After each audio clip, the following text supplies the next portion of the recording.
Glenn Waverley. Thank you, Acting Speaker. I rise to speak on the Energy Legislation Amendment Energy Safety Bill 2023. And the purpose of this bill is to ensure a safe transition to renewable energy for workers and our communities. I would like to thank the Minister for Energy and Resources and her team for all the work that they have done in bringing this bill to the House. Acting Speaker, the Andrews Labor government is working diligently in transitioning Victoria to renewable energy and making us the renewables capital of our nation. Since coming to government in 2014, we've more than tripled the amount of renewable power generation compared to what we inherited from those opposite, a mere 10% in 2014 to over 35% in 2022. This is well beyond our 2020 renewable energy target of 20%, which we easily surpassed. And as a result, we've increased our 2030 renewable energy target from 50% to 65%. This transition is good for everyone. It's creating more jobs and cheaper energy for Victorians, as well as preserving a healthier environment for future generations. This bill is about keeping our workers and our communities safe and secure while doing the work on transition. This bill seeks to ensure that our energy safety regulations are keeping up with the constantly developing and vastly expanding renewable energy industry. We're looking to apply the same energy safety obligations that traditional and renewable energy companies operating in Victoria. We will also strengthen the enforcement and investigative powers of Energy Safe Victoria, the independent energy safety regulator. Unfortunately, there have been many recent incidents that demonstrate the urgent need for these amendments. In 2018, the Terang and Garvok fires were caused by the clash of high-voltage power lines, and Powercor were found to be responsible. These fires resulted in 6,000 hectares of land being destroyed, including homes and farms. Powercor was only fined $130,000, which is gravely insufficient. It's why this bill is so important. The amendments will see the appropriate penalties imposed on companies that neglect to fulfil their safety requirements. No community should have their lives and assets risked because corners were cut on safety. More recently, the fires at the Victorian Big Battery and the Kahuna Solar Farm in 2021 demonstrate the need for these amendments, which will allow the Energy Safe Victoria to regulate facilities such as battery installations and solar farms. Energy Safe Victoria will have greater oversight and control to monitor the changes to facility safety management plans, and will have the power to review these plans every 5 years.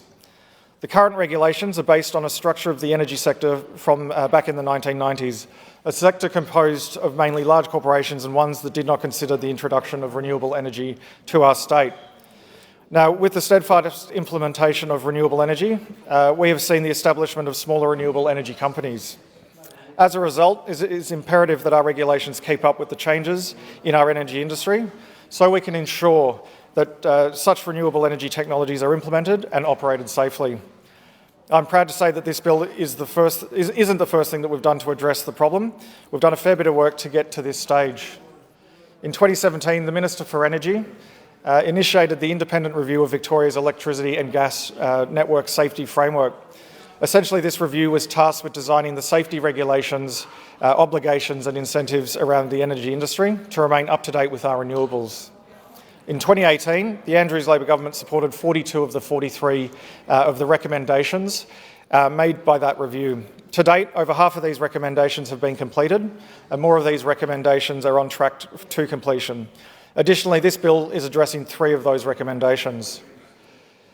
We've improved the ESV inspection and audit program, and we've transformed the ESV from a single-member agency to a 3-person commission. We've created a stronger regulatory framework, and we've also strengthened the ESV's workforce so that we can ensure that more Victorians, including energy workers, are kept safe. The safety of workers and our communities is of the utmost importance.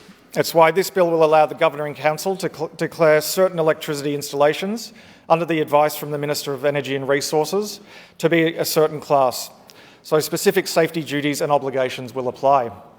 Such obligations would mean that extra safety measures are put in place, and levies will be paid to the ESV, so sufficient oversight can be provided. These obligations will be in line with those already in place for major transmission and distribution companies. Furthermore, this bill will see adequate penalties applied to energy companies that cut corners on safety, increasing fines by up to a maximum of 6 times the existing amount. These penalties have not changed since 2007, and it's time that they are updated. Currently, these penalties applied do not match the impacts done to the lives, properties and the environment of our affected communities. We've already seen the damage done by the fires in 2018 and 2021, and we don't need to see a repeat of that. Higher penalties will incentivise energy companies to fulfil their safety obligations in order to decrease the likelihood of the aforementioned fires. Currently, such safety management plans can be amended without the ESV oversight. As a result, ESV struggles to ensure that all safety management plans are sufficient and are being followed. This is concerning, and it is pleasing to see the changes this bill brings. Additionally, this bill will require electricity suppliers and gas companies to preserve incident sites, such as electricity emergencies. This is so Energy Safe Victoria can investigate properly and therefore apply the correct penalties if required and ensure that these sites are fixed. At present, companies can remove evidence from the site, making it difficult for ESV to determine what caused the accident. This is simply wrong, and Acting Speaker, this bill seeks to put an end to this.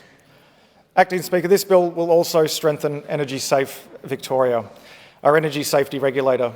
Every day, ESV ensures that gas, electricity and pipeline companies are following safety regulations to keep their workers and communities safe. Furthermore, ESV also provides licences to electrical workers, which is something I'm sure the Friends of the Electrical Trades Union approve. The ESV is also providing compulsory training for electrical workers around the new safety regulations and technologies before their licences are reissued. This helps to reduce the risks in this industry. And Acting Speaker, the effectiveness of such programs have already been elucidated. The ESV has reported less safety incidents this year, which is great to see. Acting Speaker, this bill is so important for the safety of energy workers and our communities.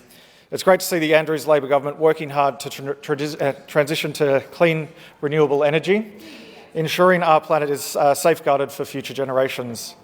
Simultaneously, we're working to make sure that the renewable energy is being regulated and operated safely. The Andrews Labor government will always stand up for the safety of our workers and to take real action on climate change, and it is great to see this bill does both. I commend the bill to the House.